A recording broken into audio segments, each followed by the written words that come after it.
বাচ্চা! কেন বলছি গো? আপনার কি ক্ষতি করেছেন আপনার? আপনি তো ভালোবাসা ক্ষতি করেছি। কেন আমার বাবার সাথে এরকম করলি?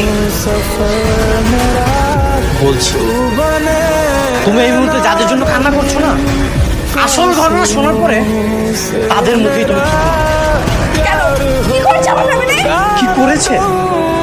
আজ বাদে কাল তোমার যেমন বিয়ে ছিল, ঠিক 3 বছর আগে আমার বোনেরও আজ বাদে কাল বিয়ে ছিল। বিয়ের আগের দিন আমার বোনকে না কোথাও খুঁজে পাওয়া যাচ্ছিল না। কোথায় যেন হারিয়ে গেছে। সেদিন ঝড় বৃষ্টি ছিল। এক্সকিউজ মি, তাকে রে করতে পারবেন? হেল্প লাগে শিও শোনা আপনি একটু মুছে দিই। না, কোনো দরকার নেই। বাইরে অনেক বৃষ্টি হচ্ছে, আমার তাড়াতাড়ি যেতে হবে। আর কি কি করছেন? হাত ধরছেন কেন? আমার হাত ছেড়েছেন কেন? ছাড়েন আমাকে।